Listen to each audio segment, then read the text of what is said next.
Kawasan pecinan di Jakarta pasti Anda sudah tahu, yaitu di kawasan Glodok Pancoran.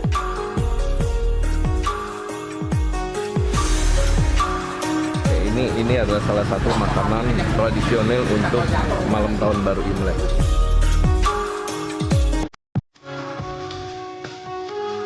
Rasanya tuh enak, tidak pahit, tapi ada rasa tehnya, terasa light ya kalau menurut saya. Dan ada rasa wanginya dia dari daun tehnya dia sendiri.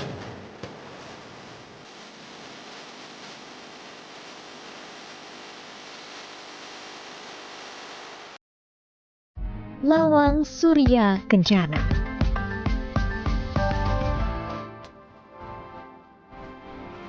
Pecinan di kota hujan.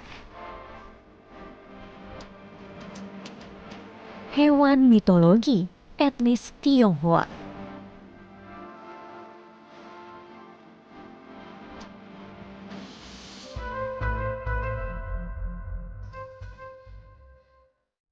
Glodok. Lokasi tersebut biasa didatangi untuk sekedar berbelanja. Namun sebenarnya, Glodok memiliki cerita masa lalu bagi etnis Tionghoa di Jakarta. Kawasan pecinan di Jakarta pasti Anda sudah tahu, yaitu di kawasan Glodok Pancoran. Tapi tahu nggak sih kenapa namanya Glodok? Lalu kenapa orang etnis Tionghoa semuanya di sini? Yuk ikutin aku untuk jalan-jalan walking tour di sekitar sini.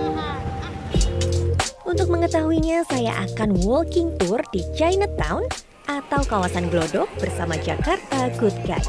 Indra, pemandu wisata kelompokku, mengawali cerita tepat di depan Harko Glodok yang dahulunya ternyata penjara khusus bagi etnis Tionghoa. Karena pada masa jajahan Belanda, hanya orang etnis Tionghoa lah yang berani melawan. Penjara tersebut pun beroperasi sejak tahun 1743 hingga 1973. Dari Harko Glodok kami melanjutkan perjalanan ke Pancoran Tea House. Dalam perjalanan, Indra bercerita di kawasan kota tua dan sekitarnya menjadi saksi bisu peristiwa geger pecinan pada 9 hingga 22 Oktober 1740. Masa itu, VOC melakukan pembunuhan massal etnis Tionghoa yang menewaskan sekitar 10.000 orang akibat krisis ekonomi dan politik. Mayatnya pun dibuang ke Kali Besar atau Kali Angke yang berarti merah akibat pertumpahan darah. Etnis Tionghoa yang tersisa akhirnya lari dan menyelamatkan diri ke kawasan Glodok. Nah, kenapa namanya Glodok? Jadi waktu zaman Belanda, Jalan Hayam Wuruk Gajah Mada itu, kawasan itu namanya adalah Molenvliet. Molenvliet itu artinya adalah kincir air. Nah, kincir air itu terbuat dari kayu yang kalau dia muter bunyinya berisik banget karena ada suara air yang gemericik. Namanya dikombinasi gerojok-gerojok dan dok-dok-dok. Gerojok-gerojok, dok-dok-dok. Jadi Glodok. Memasuki kawasan Glodok, Pancoran Tea House ini menjadi pemandangan pertama yang terlihat. Dahulunya, bangunan tersebut ialah Apotek Chunghwa yang dibangun pada tahun 1928. Dia menyediakan teh di depan rumah 8 teko. Karena Pak itu 8. Boleh. Jadi yang lalu lalang boleh nyicipin tehnya. Tehnya ini namanya teh Nusantara karena dia random. Setiap hari bisa beda rasanya. Dalam lorong satu jajaran Pancoran Tea House, banyak sekali ditemukan toko obat tradisional Tionghoa atau herbal yang langsung diimpor dari Tiongkok. Contohnya saja nih, Tai Sheng Ho sebagai toko obat tertua di Jakarta. Nah, jadi si toko obat ini masih bertahan sampai sekarang walaupun isinya semua udah kesepuan. Udah tua-tua semua yang jaga di situ. Makanya sejak pandemi mereka tuh cuma nunggu di depan terima resep. Jadi nggak bisa ke dalam masuk. Kalau dulu kan ada Shinsei. Nah, kita bisa konsultasi sama Shinsei. Kami pun melanjutkan perjalanan ke seberang, yaitu Petak 9. Asal muasal Petak 9 dikarenakan lokasi tersebut hanya terdapat 9 petak rumah. Di sini pun menjadi kawasan ruko pertama di Asia Tenggara loh, travelers. Saat ini Petak 9 merupakan pasar. Kami pun berhenti di satu toko barang-barang sembahyang umat Buddha. Di sini kami baru tahu terdapat replika berbagai macam barang seperti uang, baju, mobil yang terbuat dari kertas. Nah, jika seseorang meninggal, maka keluarga akan membeli replika berbagai macam barang yang dimiliki oleh orang yang sudah meninggal tersebut. Replika barang pun akan dibakar sebagai tanda bekal untuk orang yang meninggal. Saat kami singgah di Wihara Dharma Bhakti, terdapat replika rumah yang terbuat dari kertas dan beberapa umat Buddha yang sedang membakar replika uang. Wihara Dharma Bhakti ini dibangun pada tahun 1650. Tuan rumah wihara ini adalah Han Tan Kong atau Dewa Rezeki.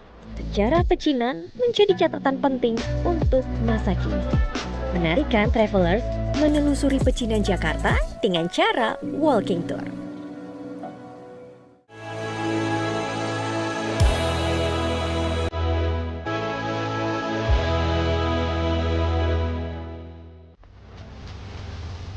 Dari petak 9 saya beralih ke petak 6 di Chandra. Asal-usul nama petak 6 memiliki ragam variasi travelers. Mulai dari perkiraan hanya ada 6 petak rumah, atau diambil dari jumlah anak yang dimiliki pemilik properti di lokasi kawasan petak 6. Serta angka 6 juga mempunyai feng shui yang baik dalam budaya Tiongkok. Lokasi ini sudah mulai populer sebagai pusat kuliner yang tertata dengan baik. Nuansa Imlek terlihat dari warna-warni lampion. Ragam ornamen sio kelinci juga menarik perhatian pengunjung. Namun ada yang menarik perhatian saya di salah satu toko minuman.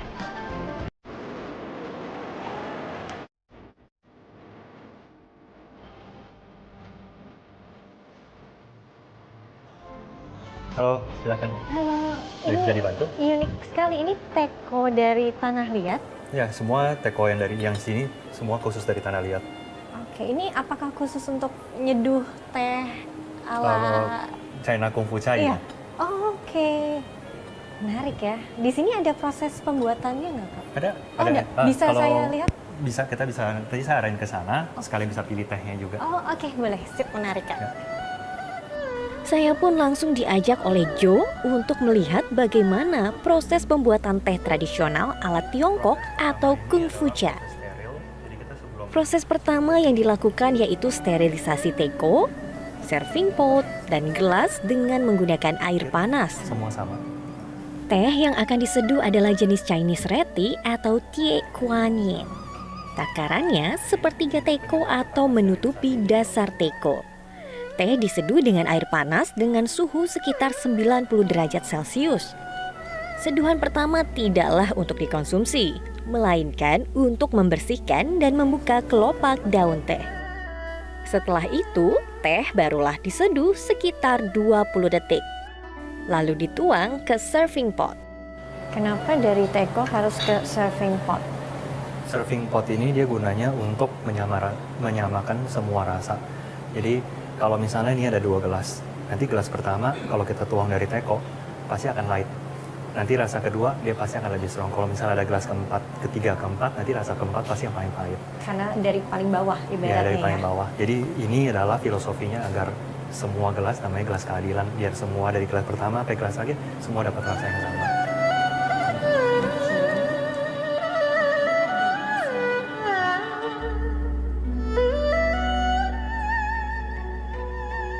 Ada yang mau 3 kali sip. Oh, ada filosofinya juga kah? Kalau dari beberapa filosofi sih gelas pertama biasanya untuk terima kasih ke Tuhan. Kemudian kedua ke yang pembuat tehnya, ketiga yaitu terima kasih karena sudah datang udah mau coba minum teh gitu. Gitu.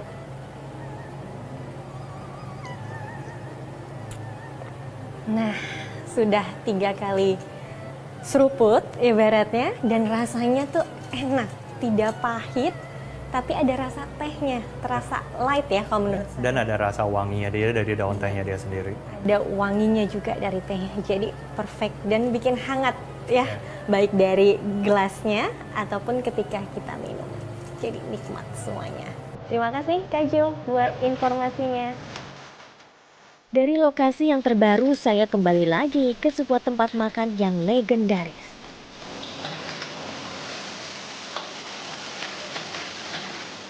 Wong Fuki sudah ada sejak tahun 1925. Saya memesan ragam menu yang biasanya juga dihidangkan pada malam tahun baru Imlek.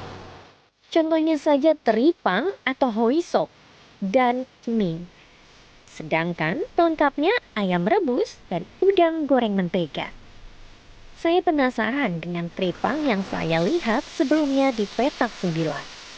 Jika di petak 9 saya melihat teripang yang basah atau masih fresh, di restoran ini saya melihat teripang yang dimasak dari teripang yang sudah dikeringkan, sehingga warnanya lebih gelap pekat. Teripang ini dimasak dengan cara ditumis bersama saus bawang putih kental dan dicampur jamur atau abalone. Bagaimana ya rasanya jika sudah dihidangkan?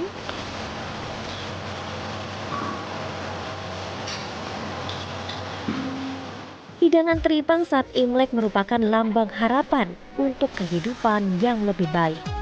Sedangkan mie, lambang umur panjang, udang sebagai tanda merayakan kemakmuran. Akhirnya nyobain juga, ini dia teripang yang kita tahu timun laut. Rasanya seperti apa ya? Kalau dilihat tuh kayak bening tapi atasnya hitam. Kita coba.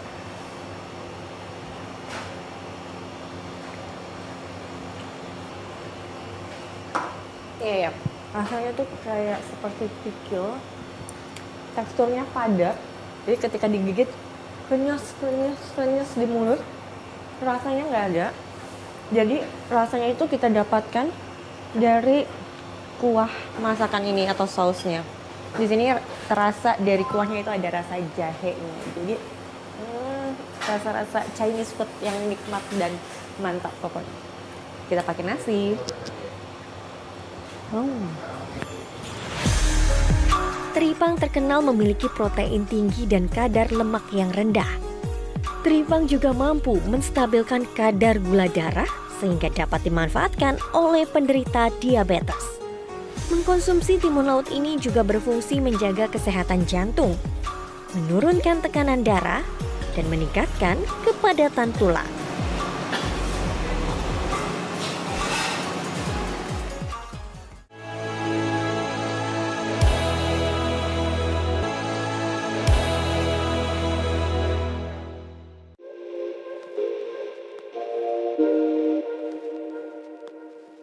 Warisan budaya Tionghoa menyebar di seluruh Nusantara. Salah satunya Kota Bogor, Jawa Barat.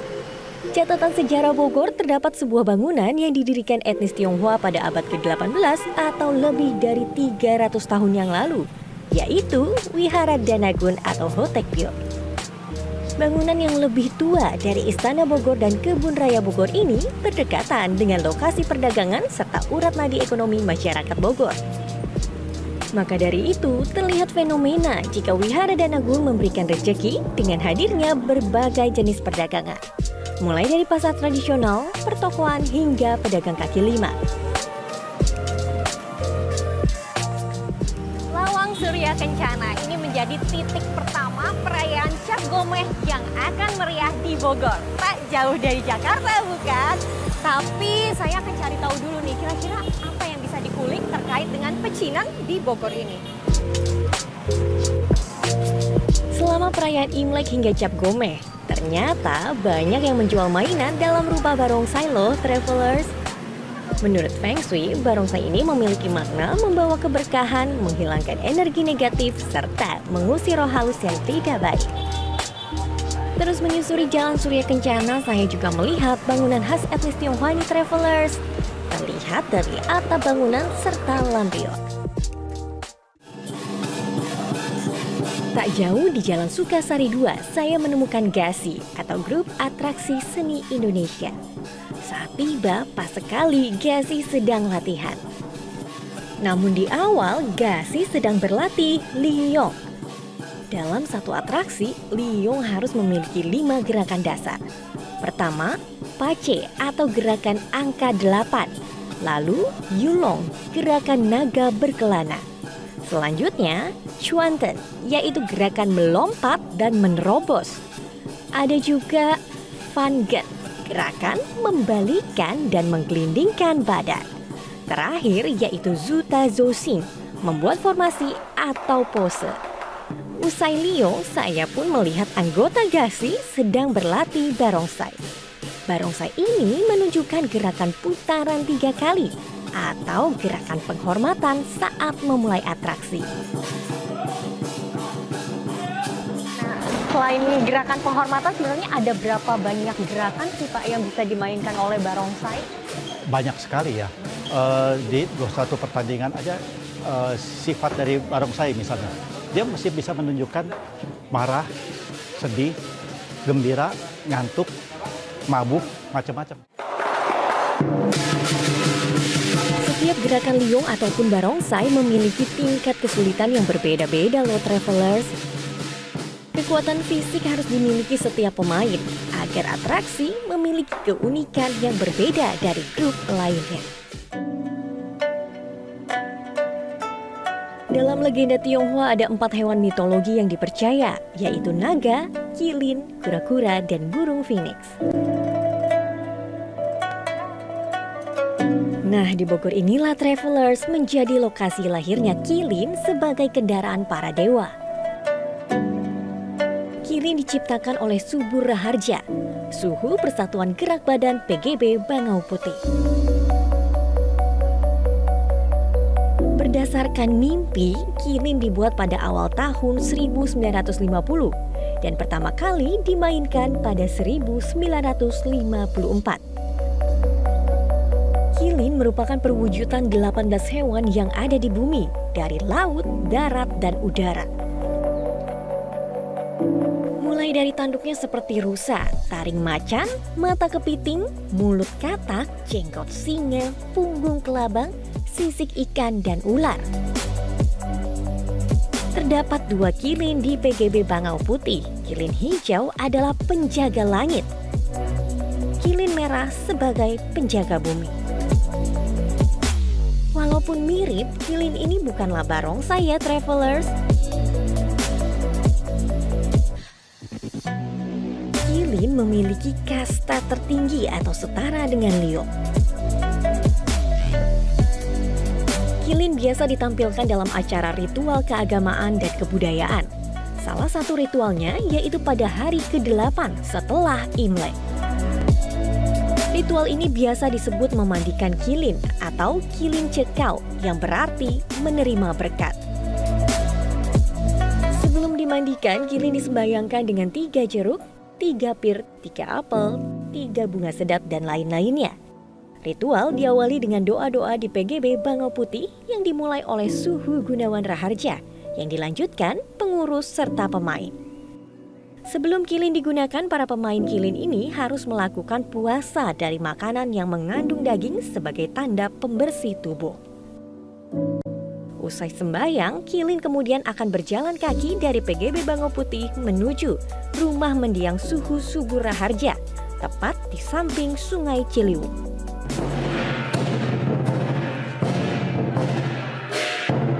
Menuju lokasi tempat pertama kali diciptakan, kilin berjalan melalui jalan roda.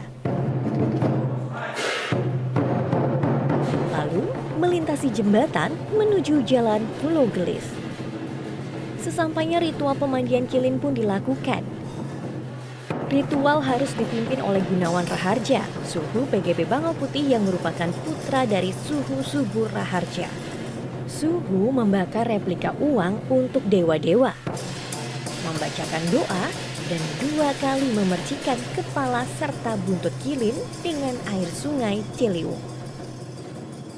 Bertepatan di hari ini kita melakukan prosesi ritual cekau atau mandi, seperti apa ya, kita kayak bersih-bersih aja gitu.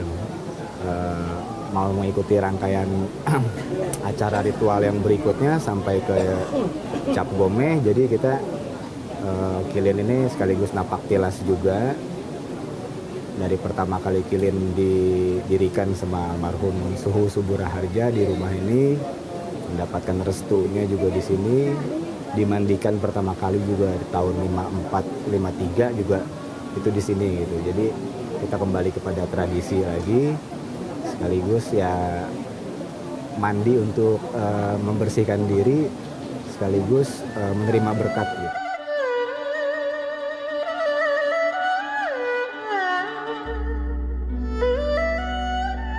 Usai ritual, Kilin lanjut ke Pankobyo sebagai kelenteng tertua yang ada di Bogor.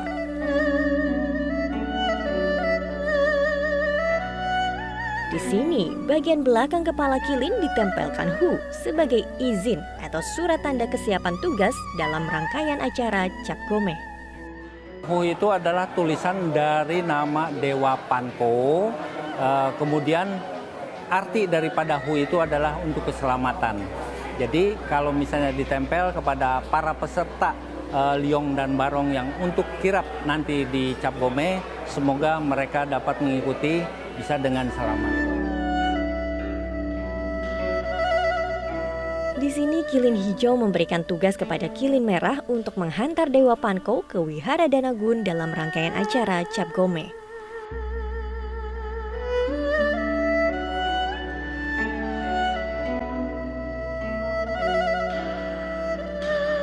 Setelah dari Pankobyo, Kilin beranjak ke Wihara Danagun.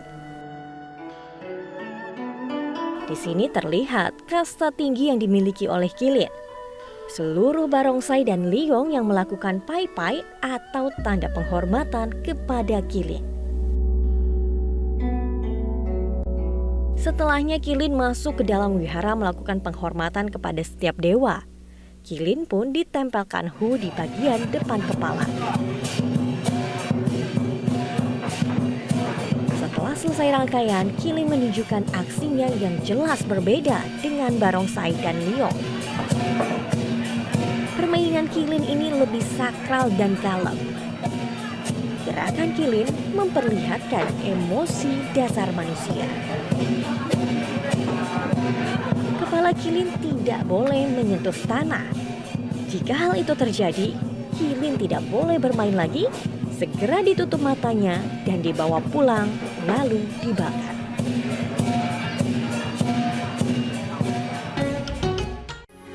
Metro TV. Jelajahi cara baru mendapatkan informasi. Download Metro TV Extend sekarang.